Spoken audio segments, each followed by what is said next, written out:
On a certain day, two cows were grazing on the English meadow, English cows. One cow asked the other, "What is your opinion about the mad cow disease?" The other cow said, "I don't care a hoot, I'm anyway a helicopter."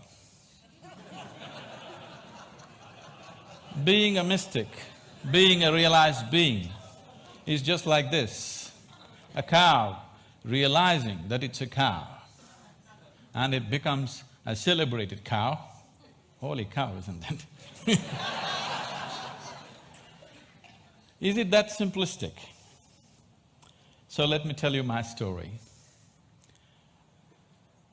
So as a child, one thing that I realized was that I was utterly, absolutely ignorant.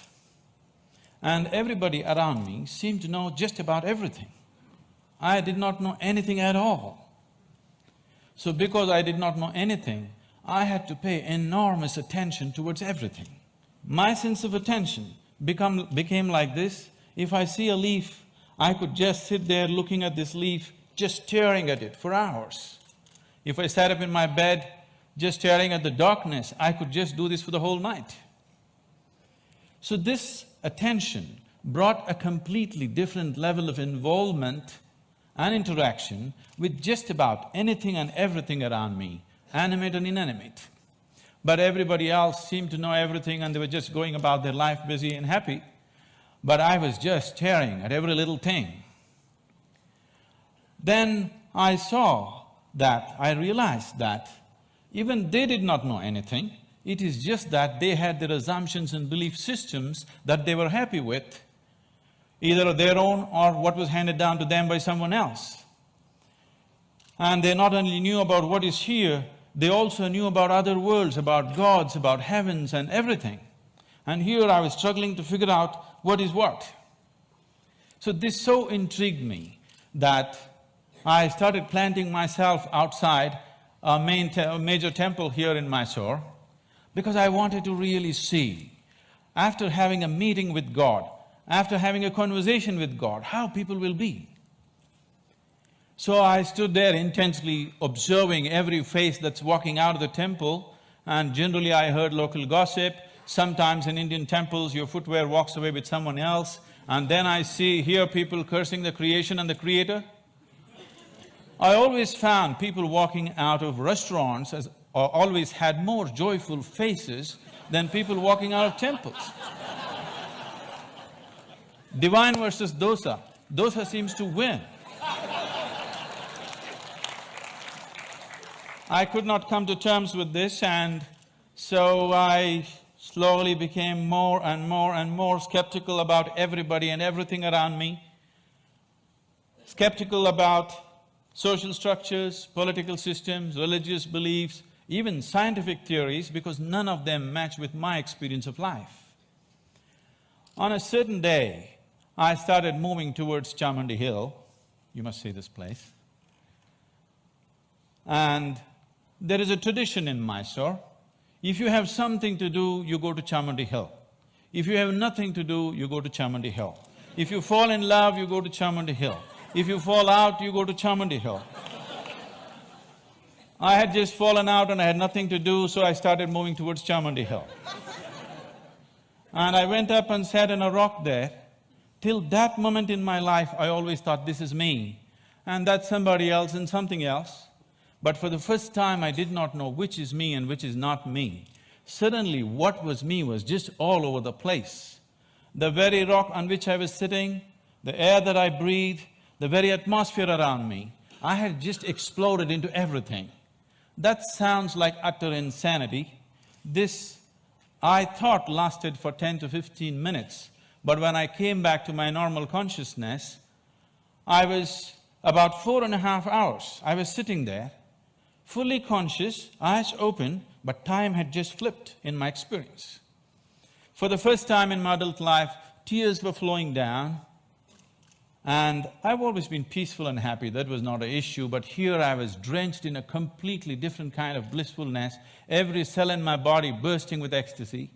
When I shook my head and trying to get some logical explanation for what's happening to me, The only thing that my very smart mind could say was, maybe I'm just going off my rocker. This experience, as it deepened and it started repeating itself, if I just sit here, what is moments for me seem to be hours for others. I think it's a minute, hours are gone. On a certain day, I happened to be sitting in a certain place. I actually thought it's about 25–30 minutes, but when I came to my normal senses, 13 days had gone by. I was sitting right there.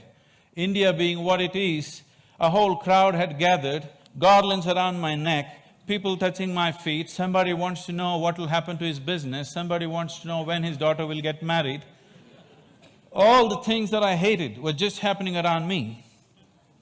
And I had to move away from this place just to avoid this crowd around me. And as this experience deepened into me, one thing that happened to me was everything that I believed was me suddenly was not me. This was always me. And suddenly I found this is just an accumulation of food that I've eaten. What I accumulate can be mine but can never be me. This was just a huge heap of impressions in my mind. And this body and mind, not being me but just being mine, a distance arose between me and my body, between me and my mind.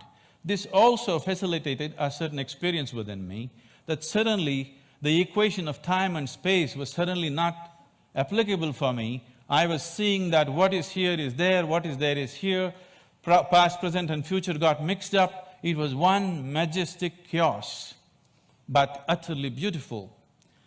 So my skeptical mind, not able to come to terms with it, started conducting experiments. These experiments are too weird to talk about and the results too fairy tale-ish for anybody to believe. But one thing that I arrived at was that existence is not human-centric. And all human experience is self-made. Most people believe that their experience is molded by what situations in which they exist, but all human experience is 100% self-created from within. I think today a lot of science is beginning to agree with that. And having realized that, if all experience is created from within, if the basis of your experience is within you, the seat of your experience is within you as it is, what kind of experience of life would you want to have? For yourself, I'm sure you want it to be at most pleasantness, whatever you may be doing. What you want for your neighbor may be debatable, but what you want for yourself, definitely you want utmost pleasantness. As I realized the basis of my experience is within me, I shifted from staring at things to sitting with my eyes closed. This was a dimensional shift in my life, from staring to sitting with my eyes closed.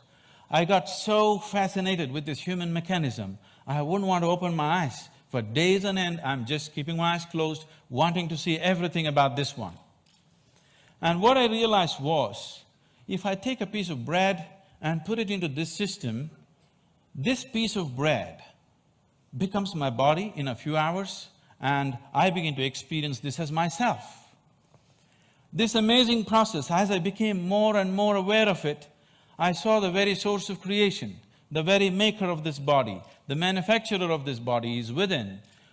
Once I saw this, and I could see that I could rewire my brains completely in 24 hours, changing myself beyond social upbringing, family situations, even genetic qualities in me, I could see I could just completely change everything about myself. In 24 hours, I'm a different person. Another 24 hours, I'm a different person. I was like a conscious schizophrenic trying out different things. On a certain day, I just, in a field hockey game, I fractured my left ankle, and I went and sat down in a place.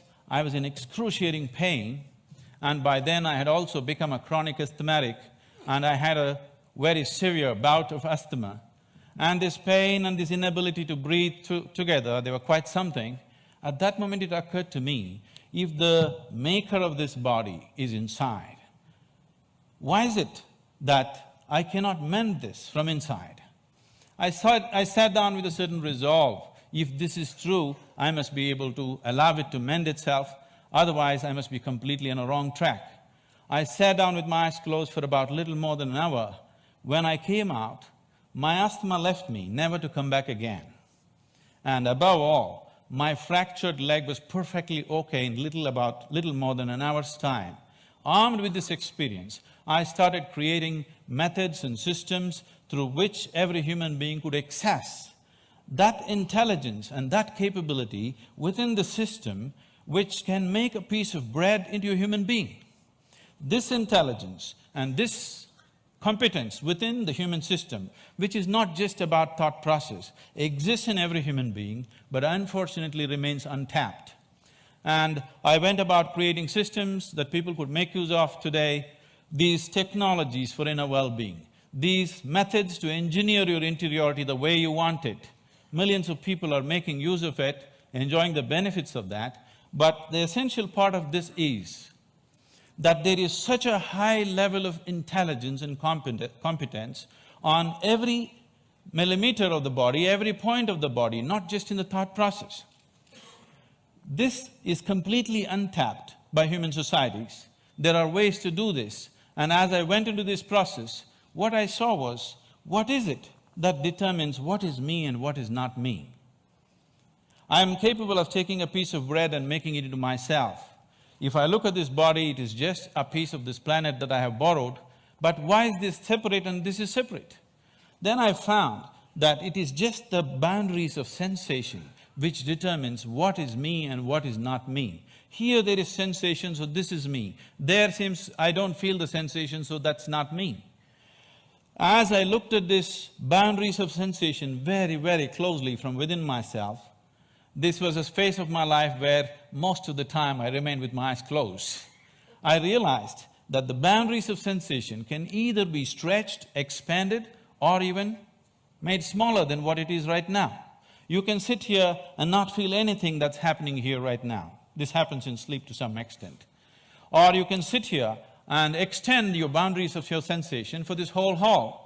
And anything that is within the boundaries of your sensation, you will always experience as myself. There is a glass of water here, and this is not me, that's very clear. But if you drink it, you just included it into the boundaries of your sensation, and that becomes you. So if you throw the boundary of your sensation out in an expanded form, you can sit here and experience everybody in this hall as yourself. You can stretch it further, experience the very cosmic scape like you experience your own body. This sense of inclusiveness, if it comes into you, when this came into me, I suddenly realized that to be loving is not somebody's teaching. To be compassionate is not an idea. To be in empathy is not some esoteric principle. This is the way a human being is made. If only he does not constipate his consciousness with limited identifications with things that he is not. If you do not identify with anything that you have accumulated over a period of time, including your body and mind, every human being is capable of this. When it comes to external situations, each one of us is differently capable. But when it comes to inner situations, every one of us is equally capable. No human being is better endowed than the other when it comes to the inner realm. It's only in the external situations that we are all differently capable. If this inclusiveness enters human life, if you can sit here and experience people around you as yourself, I don't think I have to teach you to be good. I don't think I have to teach you to love. I don't think I have to teach you to care. Because caring for this one is very, very natural. This is ingrained within the very nature of the existence. This inclusiveness definitely has to touch humanity, so this became my life, my work and my endeavor to develop methods so that people can experience this inclusiveness. If this inclusiveness is experienced by humanity, particularly by the leadership, people who wield power and different aspects of responsibility in the world, definitely we could find solutions for everything, because today, we as a generation of people, this is very significant. For the first time, we are capable of addressing every human problem on this planet of nourishment, health, education, ecology, you name it, we can address it all. We have the necessary resource, capability and technology for the very first time. But are we going to do it simply depends upon how inclusive is our experience of life. If you stand here and you experience this planet as yourself, I don't think I have to tell you, take care of it. Every human being would do his best.